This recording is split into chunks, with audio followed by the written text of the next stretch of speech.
विनोद आज पूरे 2 साल बाद इंडिया आया है। एक छोटे से शहर में उसके माता पिता का घर है। पिताजी तो रहे नहीं, लेकिन उस घर में माँ रहती है। विनोद की माँ का घर 2 मंजिला बना हुआ है, जिसमें नीचे विनोद की माँ अकेली रहती है और ऊपर का घर किराए पर दिया हुआ है। बेटे और बहू के आने से हेमा जी आज बहुत खुश है। खुशी के मारे पैर जमीन पर नहीं पड़ रहे। रसोई में कभी लड्डू और मठरी बना रही हैं, तो कभी पूरे घर की साफ सफाई कर रही हैं। कि मेरे बेटे और बहू इतने समय बाद घर आ रहे हैं, तो उन्हें सारी व्यवस्थाएं बहुत अच्छे से मिलनी चाहिए, कोई भी कमी नहीं होनी चाहिए। बहू और बेटे के कमरे की हेमा जी बहुत अच्छे से सफाई कर देती है। बेटे और बहू के आने से पहले ही वह छोले की सब्जी, सूखी सब्जी, रायता, खीर, पापड़ और न जाने कितने पकवान बना लेती। हेमा जी को खाना बनाना बहुत पसंद है और उनके हाथ का खाना बनता भी बहुत स्वादिष्ट है। जो भी खाता है वो तारीफ ही करता है। और विनोद को तो अपनी माँ के हाथ का खाना बहुत पसंद भी है। बेटे बहू के आते ही हेमा जी सबसे पहले सबको बढ़िया सा चाय नाश्ता कराती, फिर शाम को खाना खिलाती है। बेटा बहू अपनी माँ के हाथ का खाना खाकर तारीफ करते हैं कि माँ, आपने बहुत ही अच्छा खाना बनाया है, आपके हाथों में तो जादू है। घर का खाना बनाने का सारा काम हेमा जी ही करती थी, क्योंकि सबको घर में हेमा जी के हाथ का ही खाना पसंद। 2 दिन बाद विनोद अपनी माँ से कहता है, माँ, अब तुम इधर अकेली रहती हो तो तुम्हारा मन नहीं लगता होगा। अब तुम ऐसा करो, हमारे साथ विदेश चलो, उधर तुम हमारे साथ ही रहना, तुम्हें अच्छा भी लगेगा। इधर अब कौन है तुम्हारी देखभाल करने वाला? हेमा जी कहती हैं, बेटा, तुम कह तो ठीक रहे हो, अपनी बहू बेटे के साथ तो हर कोई रहना चाहता है, बुढ़ापा काटना चाहता है। अब तुम्हारे पिताजी भी नहीं रहे तो यहाँ अकेले रहकर भी क्या करूँगी?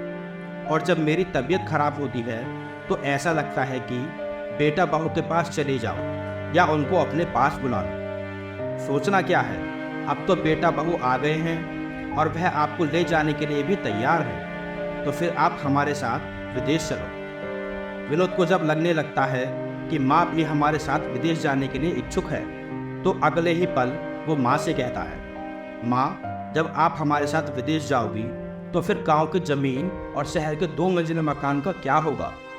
इनको तो कोई देखने वाला भी नहीं होगा, यह पूरी तरह से खंडर हो जाएंगे। जब कोई इनमें रहेगा नहीं, इनकी देखभाल नहीं करेगा। हम ऐसा करते हैं माँ, गांव की ज़मीन को बेच देते हैं और इस घर को भी हम बेचने के लिए ब्रोकर को बोल देते हैं, जिससे कोई ना कोई इस घर को खरीदने के लिए मिल जाएगा और फिर हम आराम से विदेश जा पाएंगे। हेमा जी कहती हैं, बेटा, गांव की ज़मीन को हम बटाई पर दे देते हैं, जिससे मेरे अकाउंट में पैसे आते रहेंगे, और इस घर को भी हम किराए पर दे देते हैं, इसके भी पैसे आते रहेंगे। बेचने की क्या ज़रूरत है?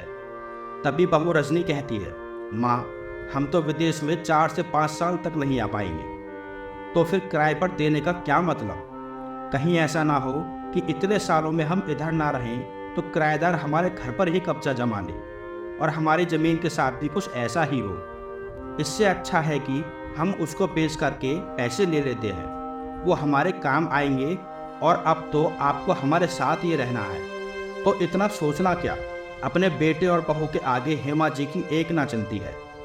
बेटा गाँव जा कर के ज़मीन को बेच देता है और उसके पैसे अपने अकाउंट में जमा कर लेता है। कुछ ही दिनों में घर बिक जाता है। हेमा जी नए मकान मालिक से बात कर लेती हैं कि जब तक हम विदेश नहीं जाएंगे तब तक हम इसी घर में रहेंगे, उसके बाद तुम आ जाना। मकान मालिक अच्छे स्वभाव का होता है। वो कहता है, ठीक है माँ जी, आपको जितने दिन रहना है रह लीजिए। वैसे भी अभी हम अपने दूसरे घर में रहते हैं। सभी लोग विदेश जाने की तैयारी करने लगे, क्योंकि 2 दिन बाद उनकी विदेश की फ्लाइट थी।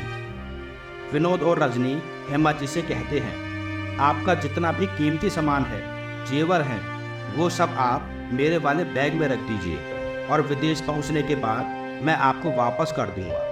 हेमा जी अपने बेटे और बहू की चालाकी को बिल्कुल भी नहीं समझ पा रही थी। हेमा जी बहुत ही सीधी सादी है। उन्हें तो लग रहा था कि उनके बेटा बहू कितने अच्छे हैं, जो उन्हें अपने साथ विदेश में रखेंगे, इनकी सेवा करेंगे, सारा बुढ़ापा अच्छे से कट जाएगा। अब किसी बात की चिंता नहीं है। एयरपोर्ट पर पहुंचने के बाद विनोद अपनी माँ से कहता है, माँ तुम थोड़ी देर इस बेंच पर बैठो, मैं अंदर टिकट चेक कराकर आता हूँ। हेमा जी कभी ट्रेन से भी कहीं नहीं गई थी, तो उन्हें क्या पता प्लेन से जाने का क्या प्रोसेस होता है। वे अपने बेटे पर भरोसा करके उधर ही रखी हुई बेंच पर अपना बैग रखकर बैठ जाती हैं और अपने बेटे के आने का इंतज़ार करने लगती है। इंतज़ार करते करते उनको 1 घंटा बीत जाता है, लेकिन उनके बेटे और बहू उनको वापस लेने नहीं आते। अब हेमा जी थोड़ा सा इधर से उधर टहलने लगती हैं और चारों तरफ नज़र घुमाने लगती हैं कि कहीं उनका बेटा और बहू दिख जाए। इस तरह से 2 घंटे बीत जाते हैं। हेमा जी को और भी घबराहट होने लगती है। लगता है कि पता नहीं बेटे और बहू अब तक क्यों नहीं आए, क्या हुआ। उनके दिमाग में भी बहुत सारे ख्याल पैदा हो रहे थे। वो पास में खड़े एक पुलिस वाले से पूछती हैं, बेटा मेरा बेटा अंदर गया है टिकट को चेक कराने के लिए, अभी तक वापस नहीं आया है, ज़रा पता कर दो कि वह क्यों नहीं आया है, मुझे भी लेकर विदेश जाने वाला था। पुलिस वाला विनोद को 10 मिनट तक इधर उधर ढूंढता है, लेकिन उसको विनोद कहीं नहीं मिलता है। फिर वह हेमा जी से आकर पूछता है कि आपका बेटा विदेश में कहाँ रहता है। तो बड़ी मुश्किल से हेमा जी बता पाती है कि उनका बेटा तो कनाडा में रहता है और मुझे भी उधर ही ले जाने वाला था। पुलिस वाले को सारा माजरा समझ में आ जाता है और वे हेमा जी को आराम से समझाते हुए कहता है, माँ जी आप पहले घर जाइए, आपका बेटा आपको लेने नहीं आएगा, क्योंकि वह तो कनाडा वाली फ़्लाइट में बैठकर चला गया है। कनाडा की फ़्लाइट तो कब की निकल चुकी है। पुलिस वाले की बातें सुनकर हेमा जी को पहले तो भरोसा ही नहीं होता है, इसलिए वो शाम तक अपने बेटे का उधर ही बैठे बैठे इंतज़ार करती रहती है। लेकिन जैसे जैसे रात का अंधेरा होता है, वैसे वैसे हेमा जी को अपने बेटे की उनको छोड़कर विदेश जाने का भरोसा भी होने लगता है। फिर वह नम आंखों से अपना बैग उठाती हैं और अपने घर की तरफ चल पड़ती है। सिट्टियाँ उतरते समय हेमा जी लड़खड़ाकर गिर जाती हैं। उन्हें तो भरोसा ही नहीं हो रहा था कि उनका बेटा ऐसे इतना बड़ा धोखा देगा। अब तो उन्हें समझ ही नहीं आ रहा था कि वह जाए तो कहाँ जाए। बेटे ने तो उनके हर तरफ से हाथ पैर काट दिए, गांव की ज़मीन भी बेच दी और शहर का घर भी बेच दिया। अब मैं कहाँ रहूँगी, क्या खाऊंगी, कैसे जीऊंगी। उन्हें तो अभी भी भरोसा नहीं हो रहा था कि उनके बेटे और बहू ने उनके साथ इतना बड़ा छल किया है। वो बहुत दुखी थी। परेशान सी हेमा जी एक ऑटो लेकर अपने उसी घर में वापस आ जाती है जिसको उन्होंने बेच दिया था, और बाहर चबूतरे पर आकर बैठ जाती है और अपने घर को निहार कर खूब रोती है। अपने पति को याद करती है कि देखो आज तुम्हारे बेटे ने मेरे साथ कितना बड़ा धोखा किया है। अपने साथ नहीं ले जाना था तो मत ले जाता, कम से कम मेरा घर तो ना बेचता। अब मैं कहाँ रहूँगी। रात भर हेमा जी अपने ही घर के बाहर चबूतरे पर रोती रही। सुबह घर का नया मालिक आता है और देखता है कि अरे ये तो इस घर की पुरानी मालकिन है और घर के बाहर चबूतरे पर लेटे हुए रो रही हैं। वो आता है और कहता है, माँ जी आप तो अपने बेटे के साथ विदेश जाने वाली थी, फिर क्या हुआ, आप नहीं गई विदेश। हेमा जी रोते हुए सारी कहानी बताती है। उनके घर का नया मालिक बहुत ही नरम दिल और उदार व्यक्ति था। वो कहता है, माँ जी आप बिल्कुल भी चिंता मत करो, वैसे भी मैंने ये घर किराए पर देने के लिए लिया है। मैं तो वैसे भी दूसरे घर में रहता हूँ, आप बाहर वाला एक कमरा ले लो, बाकी का घर मैं किराए पर चढ़ा दूंगा। हेमा जी एक कमरे में रहने के लिए तैयार हो जाती है और अपने नए मालिक को बहुत सारा आशीर्वाद देती है। बेटा तुम हमेशा खुश रहो। हेमा जी उसी घर से अपना रसोई का पुराना सामान, राशन पानी उठा लेती है और अपने उस कमरे में रख लेती है, जिससे वह अपना खाना बनाने लगती है। कुछ समय बाद उनका राशन खत्म हो जाता है। अब उन्हें लगता है कि ऐसा कैसे काम चलेगा, बैठकर तो कोई खिलाने वाला नहीं है। हेमा जी अपने बेटे के धोखे से अभी उबर नहीं पा रही थी, बार बार रोई जा रही थी। 2 महीने जैसे तैसे निकलते हैं। अब हेमा जी सोच लेती हैं कि ऐसे काम नहीं चलेगा, जिंदगी जीनी है तो कुछ करना ही पड़ेगा। इसलिए वह अपने नए मकान मालिक से 5,000 उधार मांगती हैं और घर में टिफ़िन बनाने का काम शुरू कर देती हैं। हेमा जी खाना तो बहुत अच्छा बनाती हैं, उनके खाने में स्वाद है। उसी घर में 8 से 10 लड़के रहते हैं जो पढ़ाई के सिलसिले में अपने घर से बाहर शहर में पढ़ते हैं। वो भी हेमा जी से सुबह शाम टिफ़िन लेने लगते हैं। अब तो हेमा जी के पास धीरे धीरे पैसे भी आने लगे और थोड़ी सी बचत भी होने लगी। 1 साल बाद तो हेमा जी का टिफ़िन में नाम हो गया, क्योंकि वह खाना बहुत स्वादिष्ट बनाती थी और सभी को उनका खाना पसंद आता था। कहाँ उनका 10 टिफ़िन से काम शुरू हुआ था और आज तो पूरे शहर में उनके 300 टिफ़िन दिन के जाते हैं। और अब तो उन्होंने काम के लिए 2 लड़कियां भी रख ली हैं और साथ ही खाना बनाने के लिए 2 सहायिका भी रख ली हैं। अब तो हेमा जी के पास खूब पैसे हैं और उनका बिजनेस भी खूब अच्छे से चल रहा है। उनका खूब नाम भी हो रहा है। शहर में लोग बातें करते हैं, देखो 70 बरस की हेमा जी, माता जी खाने के टिफ़िन का बिजनेस कर रही हैं। उनका बिजनेस कितना अच्छा चल रहा है, खूब पैसे कमा रही है। उनको तो सरकार की तरफ से भी सम्मानित किया गया। कुछ समय बाद किसी वजह से आलोक की नौकरी चली जाती है। अब बिना पैसों के विदेश में रहना आसान नहीं होता, इसलिए विनोद अपने देश वापस आ जाता है। कुछ दिन तक तो वह अपने ससुराल में रहता है, लेकिन फिर उसे पता चलता है कि उसकी माँ का बिजनेस तो बहुत अच्छा चल रहा है। उनके पास बहुत पैसे हैं, वह बहुत अच्छा खासा कमा रही है और सरकार ने भी उन्हें सम्मानित किया है।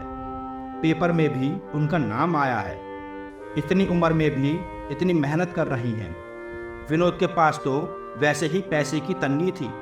एक तो नौकरी चली गई, ऊपर से इंडिया आने पर भी उसकी कोई नौकरी नहीं मिल रही थी। इसलिए वह अपनी पत्नी के साथ भागा भागा अपनी माँ के पास आता है। विनोद आते ही रोने लगता है और हेमा जी से माफ़ी मांगने लगता है। माँ, मुझे माफ़ कर दो, मैं बहुत परेशान हूँ। मुझसे गलती हो गई कि मैंने आपका घर और ज़मीन बेच दी, आपको इधर अकेला छोड़कर चला गया। लेकिन आप तो मेरी माँ हो, मुझे माफ़ कर दो, मुझसे गलती हो गई। मुझे अपनी गलती का बहुत पछतावा है। हेमा जी अपने बेटे बहू को देखकर दंग रह जाती हैं और पीछे को हटते हुए कहती हैं, तुम लोगों को तो मैं कभी माफ़ नहीं कर सकती। तुम लोगों ने मेरे साथ जो किया है वो अच्छा नहीं किया। तुमने एक बूढ़ी माँ के विश्वास को तोड़ा है, उसको धोखा दिया है। ये मुझे कतई बर्दाश्त नहीं है। अरे तुम तो मुझे इधर अकेला मरने के लिए छोड़कर चले गए थे, मेरे बारे में एक बार भी नहीं सोचा। इतना बड़ा प्लान बना लिया तुमने मुझे धोखा देने का। अरे कुछ तो छोड़ देते मेरे लिए।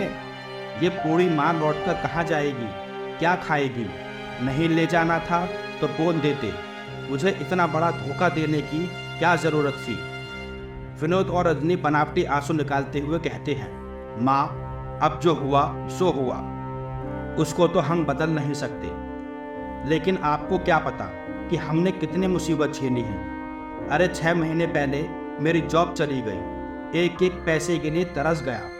अब तो मेरे 2 बच्चे भी हैं, उनकी पढ़ाई का भी खर्चा है। माँ, आप तो इतने पैसे कमा रही हो, आपने अपने इस घर को वापस खरीद लिया है, तो मुझे अब इसी घर में रहने दो। फिर धीरे धीरे मैं कहीं नौकरी ढूंढ लूँगा और इस घर में सभी मिलजुल कर हंसी खुशी रहेंगे। लेकिन हेमा जी अपने बेटे के धोखे को बिल्कुल भी नहीं भूलती है। वो अपने बेटे से स्पष्ट रूप से कह देती हैं, अब मुझे किसी के सहारे की ज़रूरत नहीं है।